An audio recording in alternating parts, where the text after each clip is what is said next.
Hey, it is your buddy, Peace and Harmony with you here today. And we're zooming in and focusing in on a great viewer question, and that is how to deal with cognitive dissonance. Really what is known as severe self-doubt, self-recrimination after an experience, a very tense relationship with a narcissist or a psychopath. And much love to all the empowered harmonizers here today. I hope you are finding this video content that we're about to dive into very helpful and pragmatic for you, so you can really see the events and help unravel them and help to get things sorted out so you don't experience this psychological tension in this really crippling experience, which is known as cognitive dissonance. Cognitive dissonance occurs in an individual when essentially they can't believe their eyes. They can't trust their experience. It's like being depersonalized, but it's feeling like you really own the tension. It is very much where you can't assimilate or assess what has gone on in a realistic, effective manner. In other words, someone who has mistreated you, has betrayed you, lied to you, has cheated on you, etc. There's all the facts in abundance out there for you, but yet you don't want to believe your eyes. You want them back.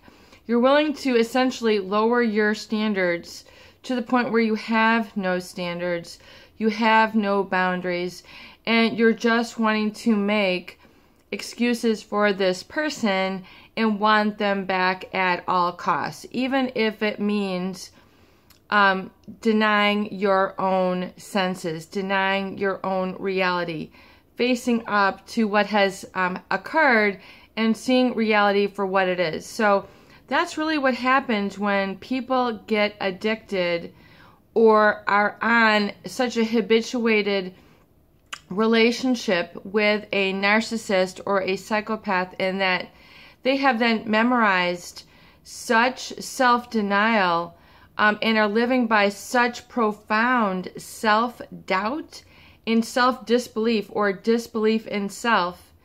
And not like, I can't believe you, but they don't believe in themselves. In other words, they're so subjugated themselves to unimportant, uneffectual, unassertive, that someone else is now more important than them, and furthermore, someone else's assessment of them is more important, carries more weight than their own assessment of themselves and their own validation of their experiences through their senses, through what they have seen, through what they have heard, through what they have felt, through what they have known. In other words, they're completely living in repression of self-esteem or self-love. They're denying all that has tried to come in.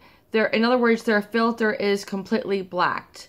And you are living in what is known as basically cognitive dissonance, and you can't see it for what it is.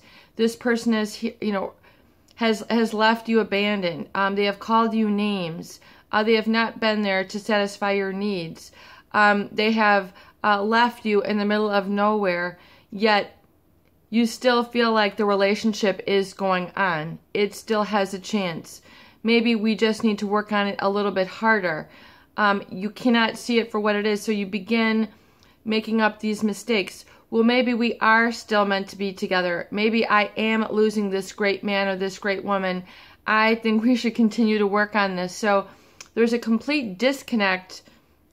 There's a complete disconnect between really reality and your assessment of it. And you're beginning to doubt yourself. In other words, doubt your affect, doubt your feelings, doubt your effectiveness through your own life, and then furthermore into the world.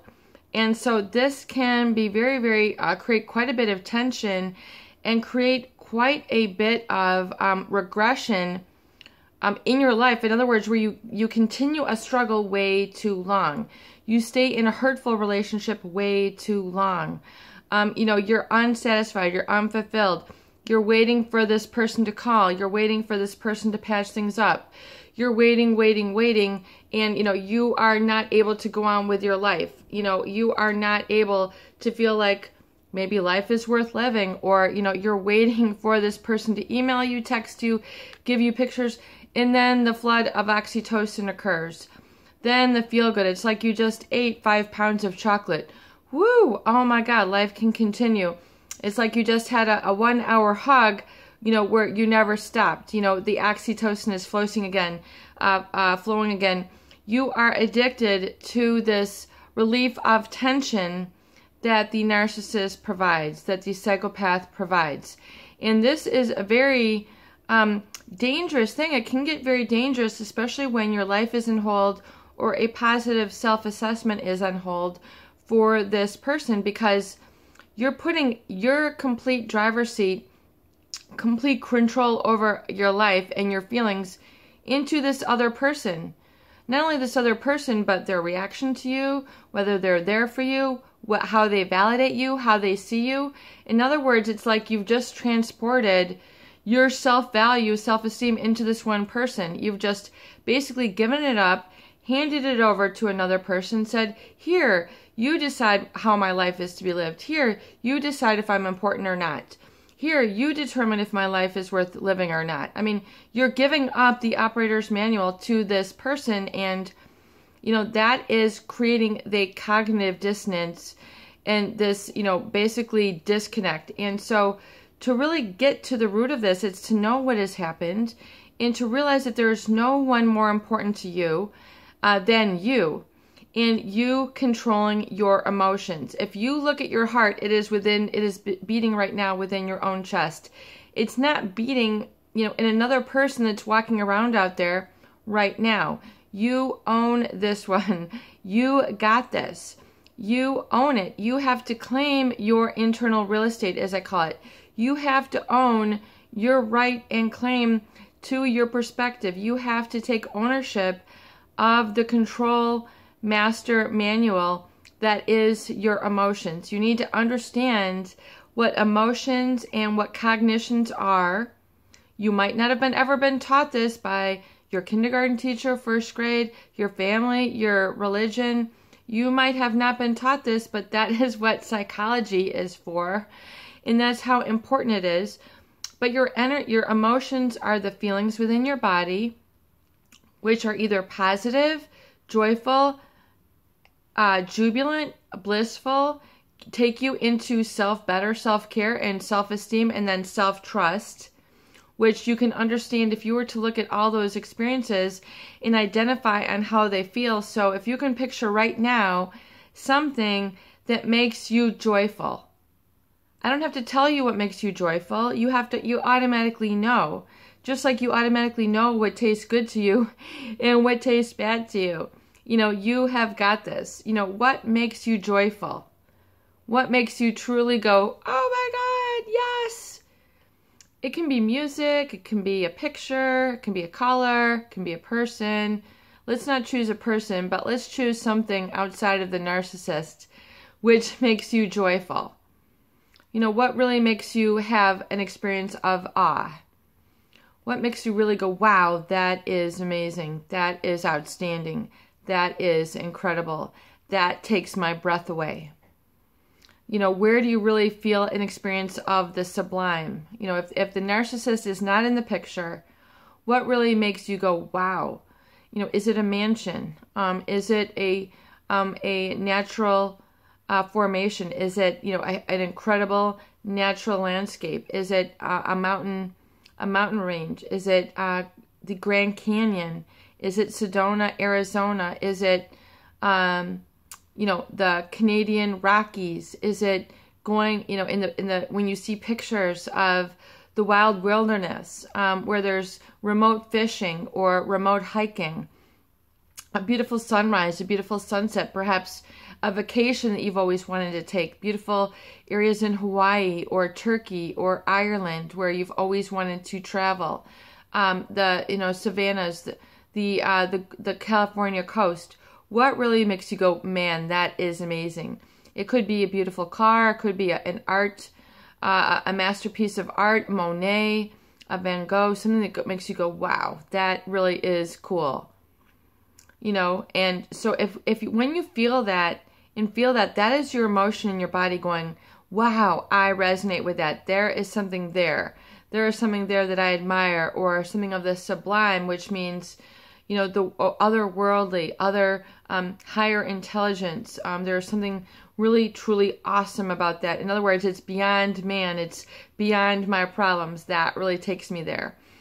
So that is the feelings of awe in your feeling. That you don't have to be taught that. So once you're able to take that in and feel those feelings, you then are experiencing complete absorption and self-trust.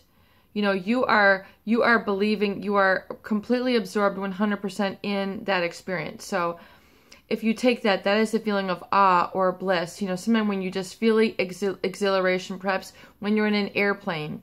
You know, some people are scared by airplanes, but some might feel completely exhilarated when they're in an airplane or on the back of a horse or riding a motorcycle. So that feeling as it flies within you, that is the feeling of the sublime, of awesome, something that completely absorbs you.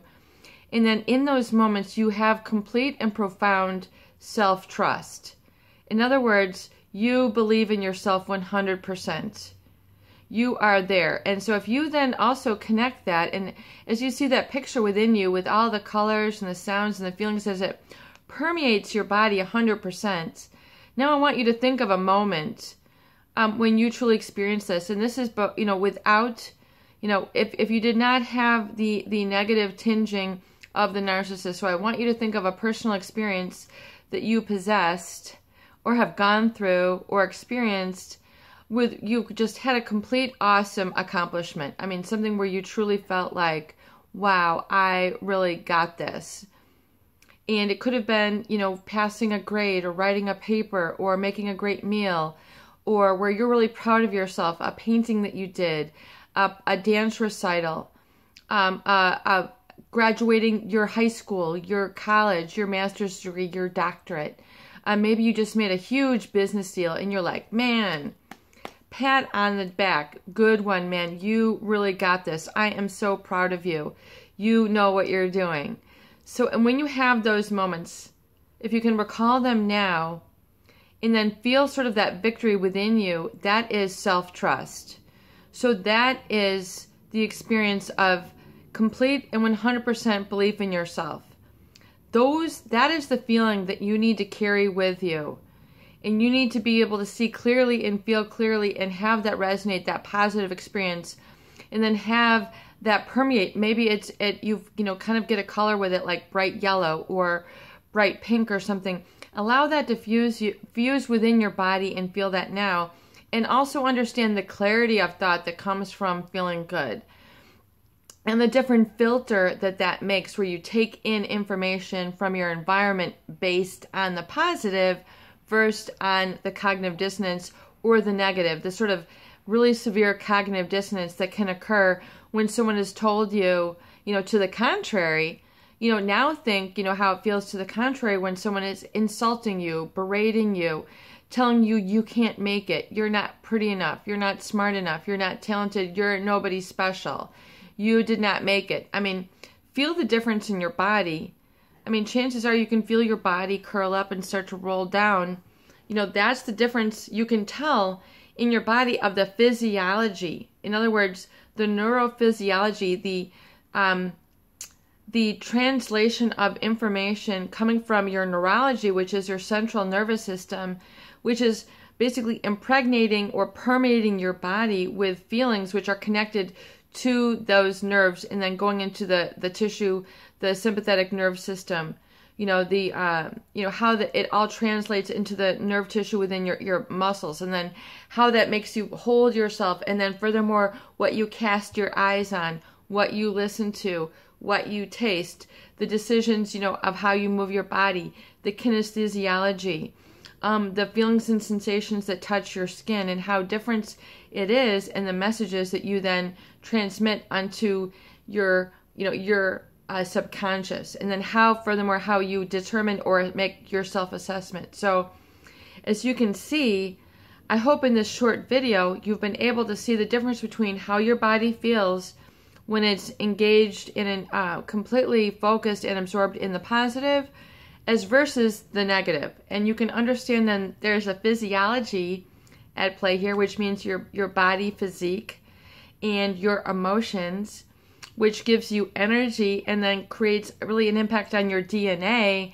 and what you experience as health or disease and forming of that, as well as your forming of your self-belief and your self-trust and your identity, your self-esteem, and how you assess and assimilate that and accumulate that over time. So that's why it's so important to engage in it, is what I call is that positive, orderly direction of thinking, or what I call pod thinking, and where that takes you on a trajectory of your life. It's going to take you to a whole different outcome in your life, a whole different place in your life, a whole different set of income in your life, set of people, set of music, set of clothes that you wear, where you live, who you hang out with, what you do in your free time, what you do in your vocation.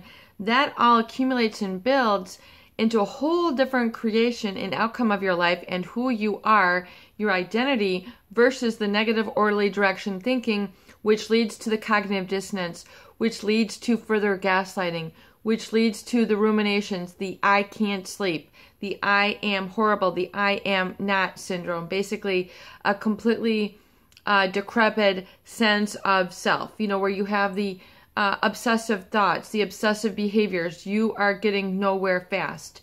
Anxiety is crippling you. Anger is crippling you. Compulsive spending, compulsive compulsive denying of your reality or what is good for you. It is completely denial of self and the positive of self in what we call negative validation. That's what we see those people who have been through this, in the eating disorders, the anorexia and the bulimia. They are going through cognitive dissonance and negative validation. In other words, you are so unworthy that you can't eat. You do not deserve to eat. And so then all your primordial instincts are completely gone haywire. So those people who you see who are super skinny and they can't eat, they don't, they're under such cognitive dissonance that they don't know when or if it's time to eat, or what their proper body image is. Those people who are severely overweight also, all their systems have gone haywire, and their oxytocin is, their feel-good is based on self-deprecation, deprivation, or, their oxytocin, their feel-good is then, is then put forth into food. So it's completely sublimated. So that is a little bit of tools I hope to help you to get into clarity, positive self-definition, self-love, and self-esteem, especially as it's separated from the hurt that was inflicted from negative validation, cognitive dissonance from a narcissistic or a psychopathic relationship. It is your buddy, Peace and Harmony, with you here today, and I hope that these videos do help. Please share and please subscribe for more great tools, videos, discussion, and support.